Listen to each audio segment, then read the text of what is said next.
శ్రీ గురుభ్యో నమ. లలిత త్రిశతి ఈనాటి నామం హరి కేశ సఖి. అంటే ఈ నామాన్ని వివరణ తీసుకోవాలంటే హరద్వర్ణము అంటే ఏమిటి? బంగారు రంగులో ఉన్నటువంటి ఎవరున్నారు? బంగారు వర్ణములో ఎవరుంటారు? గడ్డములు, జుట్టు, మీసము, మొహము బంగారు వర్ణం. ఎవరికి ఉంటుంది బంగారు వర్ణం? ఈ లలితా త్రిశతిలో హరికేశ సఖి అనబడే నామరూప దేవత. అంటే ఈ బంగారు వర్ణములో ఉన్నటువంటి నామరూపములు కలిగిన ఈ సఖి అంటే ఏంటి? ఆధ్యాత్మిక పరంగా సగుడు శృతి ప్రామాణికముగా తీసుకుంటే నిరాకార నిర్గుణ పరబ్రహ్మము, సగుణాకార పరబ్రహ్మము. దీనికి చాందోగోపనిషత్తు ఏం చెప్తుంది? 1:6:6లో హిరణ్యశ్మశ్రు అంటే హిరణ్య కేశములు కలిగిన అని తీసుకోవాలి. ఎవరికి ఉంటాయి అవి? ఆ రూపము అవన్నీ ఒక మంత్ర దేవతకు ఉంటాయి. ఏ మంత్ర దేవతకు ఉంటాయి ఏంటంటే అవి మీరు శ్రీ విద్యా గురువుల పరంగా తెలుసుకోవచ్చు. నేను ఇప్పుడు తెలియజేసే దాంట్లో కొంత వివరణ ఉంటుంది. అది సరే. ఈ నామరూప దేవత టోటల్గా ఏం చేస్తుంది ఏంటంటే ఈ మంత్రోపాసన వల్ల చాలామంది మన ఇళ్లలో టీవీ చూస్తూ ఉంటారు, పెద్దగా నవ్వుతుంటారు. చిన్న జోకుకే పెద్దగా నవ్వుతారు. వాళ్ళకి తెలీదు, చూసే వాళ్ళకి తెలియదు. అది ఒక పెద్ద మెదడులో ఒక డిసీజ్కి సంబంధించిన వ్యాధి అని. ఎవరైనా వచ్చి పలకరించి ఎట్టున్నావు ఏంది, పిల్లలు ఎట్టున్నారు ఏంది, మంచి ఎట్లే అంటే ఎమోషన్గా ఏడవటం. నన్ను పట్టించుకోవట్లేదండి, నేను చూడటం లేదండి, ఇంత చేశాను అంత చేశాను ఇట్లా మాట్లాడతాం. అర్థమైందండి? ఇవన్నీ కూడా ఏంటంటే మెదడు లోపల ఎమోషనల్ కలిగించే, ఫీలింగ్స్ కలిగించే సిస్టమ్ దెబ్బతింటం వల్ల ఇలా మాట్లాడతారు. ఈ యొక్క త్రిశతిలో ఉన్న ఈ మంత్ర సాధన, శ్రీ విద్యలో వచ్చేసి దీనికి కొన్ని మంత్రాలు ఉంటాయి. అవి చేసుకుంటే వచ్చేసి ఆ బ్యాలెన్సింగ్ కరెక్ట్ అవుతుందన్నమాట. మెదడులో ఎమోషనల్ కంట్రోల్ చేసే సిస్టమ్ కరెక్ట్ అవ్వాలి. అప్పుడు కొడుకు సచ్చినా, కూతురు సచ్చినా, మొగుడు సచ్చినా, పెళ్ళం సచ్చినా, ఎవరు ఎలా సచ్చినా కూడా ఎమోషనల్ అవ్వడు. అక్కడ జరిగే సంఘటన ఏంటి, మనం ఏం చెయ్యాలి అన్న ఫీలింగు వాస్తవంగా ఉంటుంది. శృతి ప్రామాణిక ఆధ్యాత్మిక మాత్రమే దానిని కంట్రోల్ చేస్తుంది. మా భారతీయ మానవులని ఎమోషనల్స్ కంట్రోల్ అంటే శృతి వేరే ఏ ఆధ్యాత్మిక చూడండి. టీటీడీలో ప్రధాన పూజారిగా చేసి రిటైర్డ్ అయిన ఆయన చూడండి, నా కొడుకు ఉద్యోగం లేదే. నువ్వు ఉన్నది ఎక్కడ? పరమ పవిత్రమైనటువంటి 7 కొండల స్వామి పాదాల దగ్గర. ఆయన మీద నీకు నమ్మకం లేదు.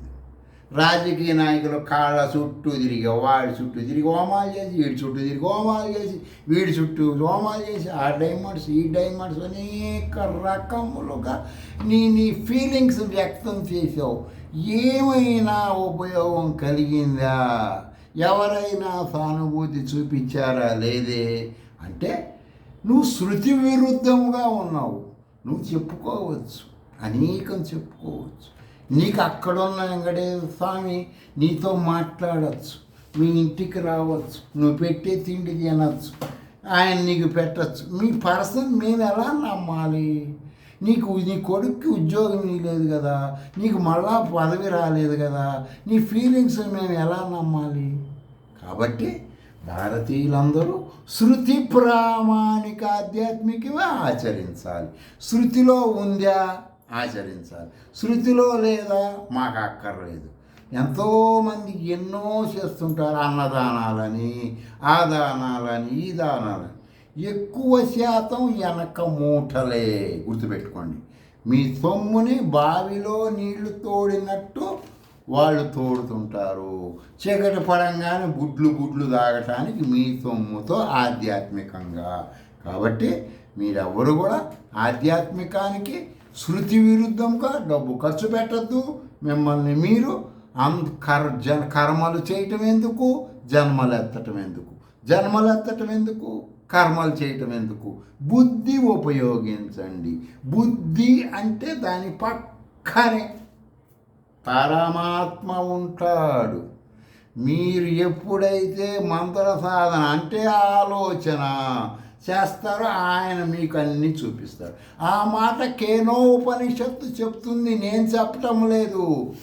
మీరు ఎప్పుడైతే శృతి ప్రామాణిక ఆధ్యాత్మికం ఆచరిస్తారో పరమాత్మ లేక పరమేశ్వరి అనబడేటువంటి యూనివర్సల్ పవర్ అయిన విశ్వవిఖ్యాత చైతన్య శక్తి స్వరూపిణి మిమ్మల్ని ఒక మంచి రాజమార్గములో పంపిస్తుంది.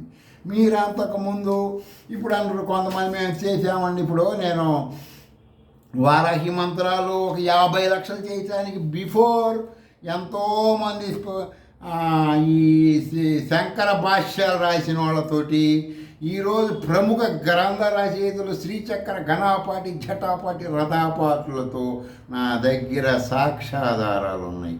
ఫోన్ చేసి మాట్లాడి ఏమండి చెయ్యి, అబ్బే ఎవ్వరు ఒక్కళ్ళు కూడా చెయ్యొద్దని చెప్పారు. మాకు మంత్ర సాధనలో ఉపయోగం ఉంటుందా?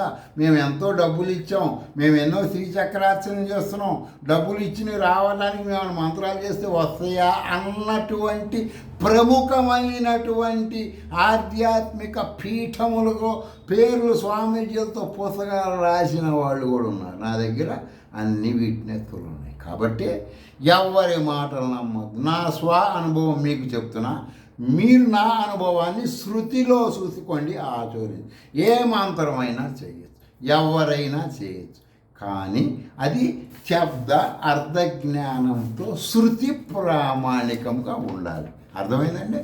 సరే, ఈ మంత్రదేవత సంగతి సరే. ఇక ఈ ప్రాచీన కాలంలో ఇప్పుడు ఈ హరికేశన కంటే పరమాత్మ యొక్క సగుణాకారం. ఈ సగుణాకార పరమేశ్వరిని వాస్తుపరంగా అంటే ఏంటి? పూర్వకాలంలో ఇప్పుడు భారతదేశంలో ఋతువులు మారుతూ ఉంటాయి.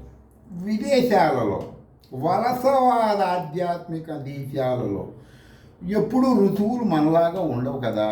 టైమింగ్ వర్షాలు కానీ ఎండలు కానీ చలి అక్కడ డిఫరెన్స్ ఉంటుంది. దేశమాన కాలమాన పరిస్థితులు ఇచ్చా ఇక్కడ ఉండేటువంటి దేనిని బట్టి మన శృతి ప్రామాణిక నేను మీకు తెలియజేస్తున్నాను. ఈ వాస్తు అనేది ఇప్పుడున్నటువంటి భారతదేశంలో ఉన్న వాస్తు మొత్తం కూడా ఒక పబ్లిక్ డెకాయిట్, అంటే పబ్లిక్గా మోసం చేయటం. ఎంత మోసం చేయటం అంటే నీ గొంతులో కత్తికి తేనె పూసి గొంతులో పెట్టి తేనె చీకుతుంటే మెడ కోసినంత వివరణగా నీ సొమ్ము తీసుకోవటం. శృతిలో ఉంటుందా? ఉండదు కదా. మరి ఎలా మోసం చేస్తున్నారు మీరు? ఆధ్యాత్మిక వేషాలు వేసుకొని ఆలోచించండి. సాటి భారతీయుల్ని, నీ సోదర సమానుల్ని భయభ్రాంతులకు గురి చేసి వాస్తు అంటే ఏమిటి? మీలో ఎవరైనా సరే వాస్తు పండితుల్లో గుండెల మీద మీరు చెయ్యేసుకొని మీ భార్యా బిడ్డలు నెత్తిలి మీద చేతులేసి, అయ్యా ఫలానా శృతిలో ఫలానా ఉపనిషత్తులో వాస్తు గురించి ఇలా చెప్పారు, దీనిని ప్రామాణికంగా మేము చెప్పి జీవిస్తున్నామని చెప్పండి. గుండెలు మేము చేసుకో, గుండెలు పగిలిపోతాయి. ఏ ఉపనిషత్తులో ఉండదు, ఏ శృతిలో ఉండదు మీరు చెప్పేది. ఎంత పాపము రక్తపు కూడా ఆలోచించండి. సరే, ఈ ఋతువులు మారినప్పుడు రాజులు, ఇప్పుడున్న సీఎంలు, పిఎంలు, ఈ మినిస్టర్లు వీళ్ళు ఉంటారే, వీళ్ళు అట్లా అప్పుడు రాజులు ఉండేవాళ్ళు. రాజులు హోమాలు చేసేవాళ్ళు, యాగము అంటారు. దేనికి చేసేవాళ్ళు అండి హోమాలు? మరి ఇప్పుడు ఎందుకు ఇప్పుడు కూడా చేస్తున్నారు? ఇప్పుడు చేసే హోమాలు కాదు, దీనికోసం చేస్తున్నారు ఇప్పుడు హోమాలు ఎక్కువ మంది. ఇప్పుడు రాజకీయ నాయకులకి శృతులు తెలియవబ్బా. మీకు అనుమానం ఉంటే, మీలో ఎవరికైనా నేను చెప్పేది అనుమానం ఉంటే, ఏ రాజకీయ నాయకుడి దగ్గరికైనా ఏ పార్టీ వాడి దగ్గరికైనా వెళ్ళి ఏమండి శృతులు అంటే ఏమిటని అడగండి. శృతులా అంటేనా ఏమిటి ఆయన మాట్లాడు. ఈలోపు అక్కడ కొంతమంది దీని యొక్క సంబంధించిన విద్యార్థులు విద్యా జ్ఞానంలో శృతు వింటమయ్యా ఎవరై చెప్పింది వింటం కూడా తెలియదా అంటే ఈ విధముగా ఉంటుంది. భారతీయుల రాజకీయ నాయకుల యొక్క మనస్తత్వం ఎక్కువ శాతం మందికి తెలియదు. వాళ్ళకి తెలియదు కాబట్టి వీళ్ళు ఆటలు ఆడుతున్నారు. వాళ్ళకి తెలిస్తే వీళ్ళు ఆటలు ఆడరు కదా. పూర్వం రాజులకి బ్రహ్మజ్ఞానమే తెలుసు. అర్థమైందండి. ఎవరు తోకలు ఆడిస్తే కట్ చేసేస్తారు. ఎవరు పూర్వకాలంలో చక్రవర్తులు. అర్థమైందండి. అందువల్ల ఇప్పుడు వీళ్ళకి తెలియదు కదా. దాంతో విర్రవీగిపోతున్నారు. రకరకాల మాయా మరాఠీలతో ఆధ్యాత్మిక ప్రజల్ని మోసాలు చేస్తున్నారు. స్వామీజీలు, బాబాలు, పీఠాధిపతులు, మఠాధిపతులు, అవధూతులు, బాబాలు, ఫకీర్ ఎంత దారుణం ఆలోచించండి. సరే, ఈ విధంగా ఈ హరికేశనకి అనబడే దేవతని ఈ శౌనాకారంలో రాజులు ఏం చేసేవారు అంటే మొత్తం అప్పుడు వాస్తు అనేది ఏంటి చెప్తున్నాను. ఒక ఊరుని తీసుకొని 10 ఊళ్ళకి సంబంధించిన రాజుగారేమో హోమం చేసేటప్పుడు మొత్తాన్ని చుట్టుపక్కల ఆశ్రమంలో ఉన్న అందరినీ పిలిచేవాడు. అందరూ వచ్చేవాళ్ళు. శ్రోత్రియ బ్రాహ్మణులు మాత్రమే. అర్థమైందండి. రాజుగారికి బ్రహ్మజ్ఞానం తెలుసు కదా. శ్రోత్రియం కాకపోతే త్రికాల సంధ్యావం చేయకపోతే ఆయన ఏదైనా క్వశ్చన్ వేసినప్పుడు చెప్పబోతే పేక తీసి అవతల పారేస్తాడు. అర్థమైందా? ఎందుకు? ప్రజల్ని మోసం చేస్తున్నావు నువ్వు. సంధ్యావనం చేయకుండా ఆధ్యాత్మిక వృత్తిలో ప్రజల్ని మోసం చేస్తున్నావు. తప్పు. అది తప్పు కదా. అందుకని ఆనాడు రాజుగారు కఠినంగా ఉండేవాడు. ఇప్పుడు వాళ్ళకి తెలియదు కదా. ఇప్పుడు వాళ్ళకి శృతులు అంటే తెలియదు, ఉపనిషత్తులు అంటే తెలియదు. అంతా పరంపర ఆధ్యాత్మికం అంటారు. సరే, హోమం చేసేటప్పుడు ఏం చేసాడు, ప్రజలందరినీ పిలుస్తారు. పిలిచినప్పుడు ఇప్పుడు ఏ ఋతువులో ఉన్నాము? గ్రీష్మ ఋతువులో ఉన్నామండి. ఎండ ఎన్ని గంటలకి ఏ విధముగా ఉంటుంది ఆ విధముగా యజ్ఞశాల నిర్మాణం చేసేవాళ్ళు. అంటే ప్రజలు కూర్చున్నప్పుడు వాళ్ళ మీద ఎండ పడకూడదు. హోమం చేసేటప్పుడు హోమంలో వేడి ప్రజల మీద పడకూడదు. వివిఐపీలు వస్తారు కదండి, చూశారు కదా. కొన్ని రకాల డ్యాన్సులకి కొన్ని రకములైనటువంటి సినీ స్టార్స్కి పెద్ద వాళ్ళందరూ వస్తారు కదా. వచ్చిన అటువంటి వాళ్ళందరూ కూర్చున్నప్పుడు ఈ యజ్ఞంలో అట్లా వివిఐపీలు కూర్చున్నప్పుడు వాళ్ళ మీద వేడి తగలకూడదు, యజ్ఞంలో మంటలు పడకూడదు, గుడ్డలు కాలితే వస్తారు కదా. ఈ అన్నిటిని వాళ్ళని ఎట్లా పెట్టాలి? సూర్యుడు ఎటు నుంచి వస్తాడు, ఈ గాలి ఎటు నుంచి వస్తుంది, చీకటి పడితే ఎటవుతుంది, మళ్ళీ తెల్లవారి యాగం అంటే కంటిన్యూషన్ చేయాలి 3-4 రోజులు. ఈ ఏర్పాట్లు వాస్తు అంటారు. అర్థమైందండి. పంచభూతముల యొక్క సంచారాన్ని కరెక్ట్ చేయటం వాస్తు. పడగొట్టండి, కట్టండి, పడగొడతండి, కట్టండి. పొట్టకూటి శాస్త్రము కాదు. మీకు అనుమానం ఉంటే శృతిలోకి వెళ్ళి చూసుకోండి. సరే, ఆ విధంగా చేసేవాళ్ళు కదా. హోమాలు గిమాల ఋతువులను బట్టి చేసినప్పుడు ఏం చేశారంటే ఈ సగుణాకార పరబ్రహ్మ స్వరూపిణిని ఇప్పుడు వలసవాద ఆధ్యాత్మికాలకు ఎందుకు వెళ్తున్నారండి? ఎందుకు వెళ్తున్నారు తెలుసండి? ఇప్పుడు వలసవాదంలోకి ఎవరు? ప్రజలకి జ్ఞానం లేక, చెప్పేవాళ్ళు లేక, తెలుసుకోలేక, వాళ్ళకి ఎంతసేపు వాళ్ళకి ఏం చెప్తున్నారు? అంధపరంపర ఆధ్యాత్మికం చెప్తున్నారు. నిజం చెప్పట్లేదు ఎవరికి. శృతుల్లోకి ఎవరు చెప్పట్లేదండి. శృతుల జ్ఞానం భారతీయులకి వలసవాద ఆధ్యాత్మికమే చెప్తున్నారు.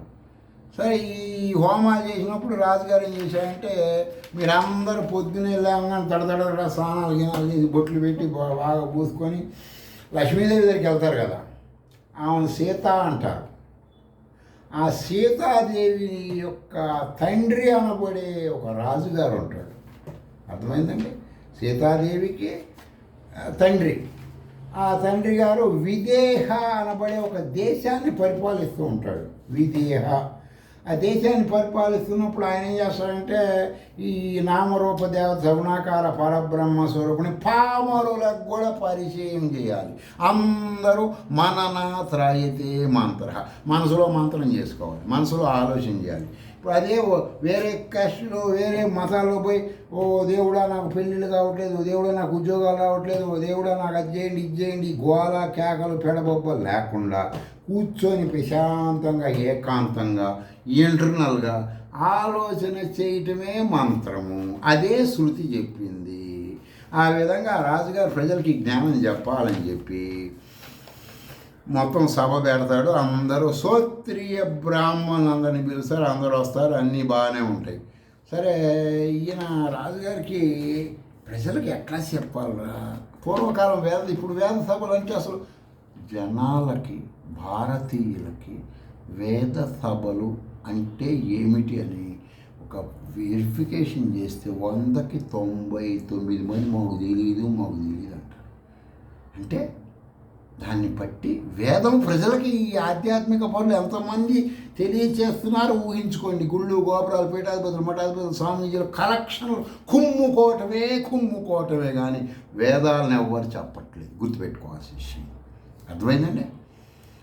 ఇప్పుడు వేద సభలు జరుగుతున్నాయి కదండి. అంటే ఏంది, ఎక్కడ జరుగుతున్నాయి, ఎందుకు జరుగుతున్నాయి, ఎవరు నిర్వహిస్తున్నారు, దేనికి నిర్వహిస్తున్నారు ఎవరికి తెలియదు. ఎవరో పూర్వకాలంలో ఆస్తులున్న కొన్ని బ్రాహ్మణ కుటుంబాల వాళ్ళు ఆ ఆస్తులు గుట్టలు అమెరికా రష్యాలో డబ్బులు అవుతుంటే ఏదో కథ మన కుటుంబానికే లాభం జరుగుతుంది, సభలు నిర్వహించేదో సంభావనలు ఇచ్చి పంపిద్దాం అనుకుంటున్నారు. కానీ ప్రజలకి జ్ఞానం అందిట్లేదండి. ఎవరు వేదాలు చదువుకున్నారు వాళ్ళ ద్వారానే ప్రజలకు జ్ఞానం వెళ్ళాలి. శ్రీ విద్య ద్వారా వెళ్ళాలి, వేరే దారి లేదు. శృతుల జ్ఞానము అంధ పరంపర జ్ఞానం కాదు. ఎవడి ఫీలింగ్నో మనం ఎందుకు గౌరవించాలి? శృతి చెప్పింది ఆచరించాలి కదా. శ్రీకృష్ణ పరమాత్మ సర్వ ఉపనిషత్తుల సారం ఇది అని చెప్పాడు కదా గీత గురించి. రాముడు అయ్యో నా భార్య చచ్చిపోయిందో, అయ్యో నా భార్య వెళ్ళిపోయిందో, అయ్యో నా కొడుకు ఇలా ఉక్కిరి బిక్కిరి అవుతుంటే యోగ వాసిష్టము ద్వారా శ్రీరాముడికి వశిష్ఠ మహర్షి జ్ఞానం కలిగించి నువ్వు పరమాత్మ అయి ఉన్నావు రామా అని గుర్తు చేశాడు కదా. అవన్నీ ఎవరు చెప్పాలి ప్రజలకి. బెల్లం పెట్టండి, కొబ్బరి ముక్క పెట్టండి, లేని రాహుకేతువుల పూజ చేయండి, నూనె పోయండి. ఇది వ్యాపారం. ఆలోచించండి. సంధ్యావందనం చెయ్యరు కొంతమంది. ప్రజలకి ఏమి జ్ఞానం ఇస్తున్నాం మనం? ఒక్కనాడైనా చచ్చేలోపు ఒక్క ఆధ్యాత్మిక వృత్తిలో ఉన్నవాడు ఒక మానవుడికి శృతుల జ్ఞానం ఇవ్వండి. శృతుల జ్ఞానం మీరు ఏమీ చెయ్యక్కర్లా. గుళ్ళు గోపురాలు తీర్థాలు ఎక్కడికి పంపక్కర్లా. వాళ్ళ సమస్యలు పరిష్కారం చెయ్యక్కర్లా. మీరు ఏ ఇంటికి పూజలు పునస్కారాలకు వెళ్తారో ఆ ఇంట్లో వాళ్ళకి అయ్యా మీ ఫోన్ ఉపయోగించుకోండి, మీ సమస్యల కోసం మీరు మమ్మల్ని పీడించద్దు, మమ్మల్ని అడగద్దు. అయ్యా మీ ఫోన్లో గూగుల్లోకి వెళ్ళి మీ సమస్యని ఏ ఉపనిషత్తులో దీనికి పరిష్కారం ఉన్నది, అసలు నా సమస్య సత్యమేనా అసత్యమా అనేది వాళ్ళు తెలుసుకోవాలి కదా. మీరు చెప్పాలి కదా. శృతులలో ఉంటాయి కదా ఇవన్నీ. ఎందుకు చెప్పరు? ఆలోచించండి. సరే, ఈ జనక మహారాజుకి అప్పుడు ఈ ఆలోచనలు ఆయనకు ఉంటాయండి. అరే కొంతమంది వేషధారులు ప్రజలకు జ్ఞానం చెప్పరు, వీళ్ళు గుళ్ళు గోపురాలు తిరిగి నాశనం అయిపోతారు, దయ్యాలు పట్టినాయి అంటారు, భూతాలు పట్టినాయి అంటారు, దేవుళ్ళు వచ్చినాయి అంటారు ఒంట్లోకి. డప్పులు సౌండ్ చేస్తారు కదండి ఏదన్నా ఫెస్టివల్ ఉత్సవంలో. మెదడులో కొన్ని నరాలకి కవరింగ్ లాగా కొన్ని ఉంటాయండి సైన్స్ పరంగా. ఆ ప్రాబ్లమ్స్ ఉన్న వాళ్ళకి ఆ సౌండ్స్కి పూనకం వచ్చేస్తుందండి, దేవుడు వచ్చేస్తాడు ఒంట్లోకి. అర్థమైందండి. నేను గతంలో శార్గధన్వర సంహిత అనే గ్రంథంలో దయ్యాలు భూతాలు పిశాచాలు గంధర్వులు యక్షులు ఈ పట్టిన వాడి ప్రవర్తన ఎలా ఉంటుందో వివరించాను. మీరు కూడా చూసుకోవచ్చు. కాబట్టి శృతి ప్రామాణికంగా తీసుకోవాలి. ఇవన్నీ ప్రజలు నాశనం అవ్వకుండా జనక మహారాజు సీతాదేవి తండ్రి గారు మొత్తం సభ పెడతాడు. చప్పట్లు కొట్టి పిలుస్తాడు. ఎవరిని? భటులని. 108 మంచి ఆవులు నైటే ప్లాన్ వేసేస్తాడు ఆయన. 108 ఆవులు మంచి బలిష్టంగా పిలిపిస్తాడు. అప్పుడు గోసంపద. హోమాలు చేస్తే బ్రాహ్మణులకు భూదానం ఇవ్వాలి సహజంగా. ఆయన అలాంటివన్నీ చేస్తాడు. చేసి ఎగస్ట్రా ఇది భూదానంతో పాటు గోదానం. ఇప్పుడులాగేదో తృణోపనం ధనవంతులు అనుమతులు అన్నం తిని ఇదిలు ఇచ్చిన ఎంగిలి మెతుకుల్లాగా డబ్బులు ఇచ్చేవాళ్ళు కాదు పూర్వం చాలా శాస్త్రబద్ధంగా ఉండేది. ఆలోచించి చేసేవాళ్ళు ఏదైనా. భూమి ఇచ్చిన తర్వాత గోవు ఇవ్వాలి. ఇట్లా వాళ్ళ ఆలోచన. ఆ రాజుగారు అన్నీ ఇచ్చి సరే మొత్తం 108 ఆవులకి బాగా బలమైన వాటికి ముందుగానే ఇవే హోమాలు చేయించేసి ప్రజలందరికీ చెప్తాడు. అబ్బాయి ఋతువులు మారుతున్నాయి, ఇప్పుడు ఎండాకాలం వస్తుంది, సాయంత్రం అవగానే అడవులో నుంచి వేడికి సింహాలు పులులు క్రూర మొగాలు బయటకు వస్తే మీరు బయట పడుకోవాకండి, కర్రలు కాపలా పెట్టుకోవాలి, లైట్లు పెట్టుకోవాలి, ఇవన్నీ చెప్పేవాళ్ళు వాళ్ళు రాజభటులు ప్రజలకు. అక్కడ ఉన్న ప్రజలు ఇంటింటికి తిరగ చెప్పలేరు కదా, ఇప్పట్లో టెక్నాలజీ కాదు కదా, ఆ టెక్నాలజీ రీత్యా అందరికీ చెప్పేసేవాళ్ళు. హోమం చేసిన సందర్భం ఒకటి, ఇవన్నీ చెప్పేస్తాను. ఇవన్నీ జరిగేవి. ఇవన్నీ అయిపోయిన తర్వాత ప్రజలకి పరమాత్మ శృతుల జ్ఞానం చెప్పాలని ఈ మొత్తం శ్రోత్రియ బ్రాహ్మణులందరినీ పెట్టి, ఏమంటే పంతులు గారు నాకు పరబ్రహ్మ జ్ఞానం కావాలి, ఎట్లా వస్తుంది? నేనే అది అయి ఉన్నామని ఈయన పద్దాక చెబుతాడు. ఎవరో ఈ సౌభాగ్యానందనాథ పద్దాక అది నీవే అయి ఉన్నావురా సోమా అంటున్నాడు. అంటే ఏంటి? అది నేనే అయి ఉన్నానురా సోమ అంటే ఏమిటి? పద్దాక ఈయన ప్రతి వీడియోలో ఈ పొట్టకూటోళ్ళు ఎవరు చెప్పని మాటలని చెబుతాడు. నేతి పెళ్ళం లేదండి అంటే నేతి నేతి నేతి అంటాడు. డబ్బులు లేవండి అంటే నేతి నేతి నేతి అంటాడు. వీటికి ఏంటి అర్థాలు మాకు తెలియటం లేదండి, మీరు చెప్పండి అని ఇదే రాజుగారు ఈ పరిపాలించే రాజ్య పేరు కలిగిన ఈ క్షోత్రియ బ్రాహ్మణులైన స్త్రీ విద్యోపాసకులను అడుగుతాడు ప్రజలందరి ముందే. ఏమయ్యా, నేను అడిగిన ప్రశ్న సమాధానాలు చెప్పండి. యావులు బంగారు మూటలు కట్టారు ఇటు మెడలో, కాళ్ళకి మెడలో కొమ్ములకి అన్నీ, మీ ఆశ్రమాన్ని తీసుకుపోండి అన్నిటిని అంటాడు. అంటే వాళ్ళకి డబ్బులు లేక కాదండి, గౌరవం. గుర్తుపెట్టుకోండి, బంగారం ఇచ్చేది దేనికి అనుకుంటున్నారు? గౌరవానికి. వాళ్ళకి విలువ ఇచ్చేది ఎవరికి? వేదం చదివి, వేదం అంటే వేదం చదివిన వాళ్ళు కాదండి, వేదము, వేద భాష్యము, వేదాంగములు ఇవన్నీ చదివిన వాళ్ళకి బంగారం ఇవ్వటం వల్ల బంగారానికి అలంకారం. అర్థమైందండి? మీకు ఒక విషయం చెప్తానండి, మంత్రాలు అనేక మంది గుట్టలు చేస్తుంటారు. మంత్రాలు పనిచేయకపోవడానికి పనిచేయడానికి కారణం ఏంటంటే మంత్రంలో స్వచ్ఛ మంత్రం అని ఉంటుంది. అంటే ఇప్పుడు బంగారం కంటే ఖరీదైంది ఒకటి ఉంటుంది, దాని పేరేదో ఉంది, నాకు గుర్తు రావట్లేదు. ఆ మంచి కూడా మాట్లాడాను జరిగింది. అలాంటి మంత్రాలు కొన్ని ఉంటాయి. కొన్ని మంత్రాలు బంగారం అంటే ఏంటి?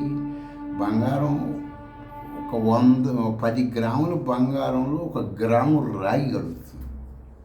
అర్థమైందండి?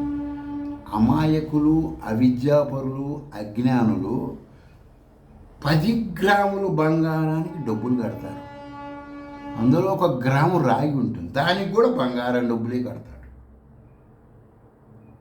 అందరికీ నేను బంగారు బొంగరం పెట్టాను.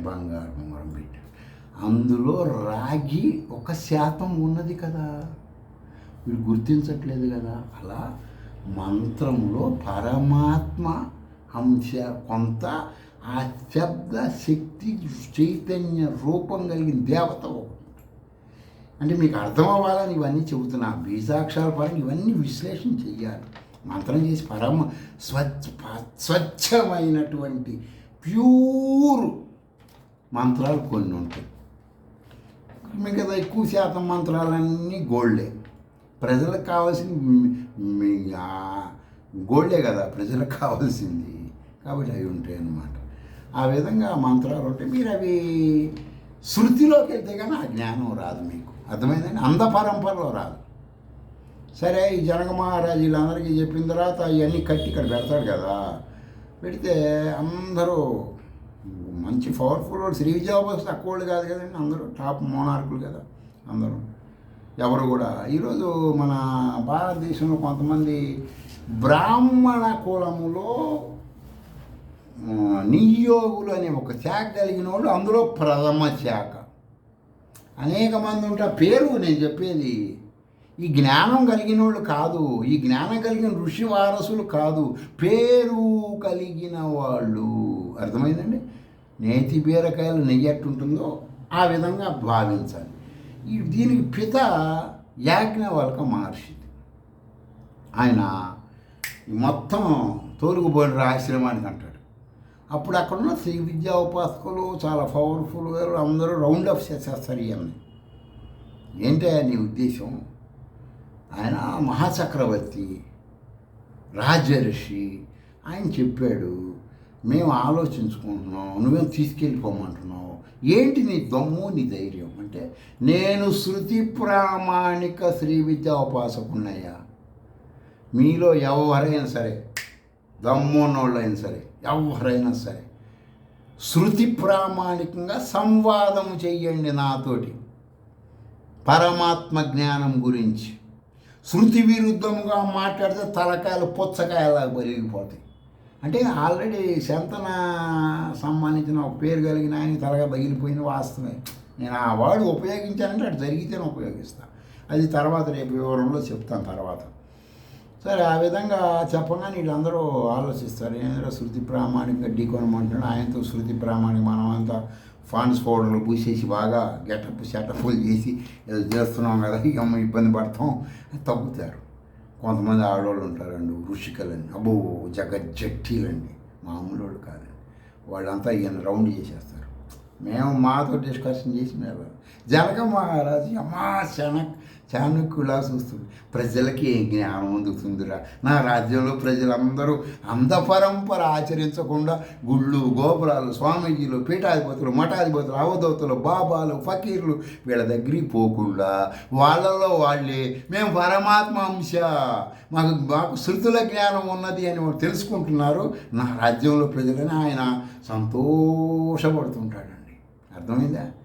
ఇది ఈ సంవాదం వల్ల ప్రజలు కూడా ఆహా, మన నాళ్ళు గుళ్ళు కొట్టించుకున్నాం, శివులు గుట్టించాం, అనేక మహారాష్ట్రాలు అనేకమైన చోట బాబాలు అనేది ఇదని తిరిగాం, క్యాష్ మొత్తం వేస్ట్ అయిపోయిందిరా.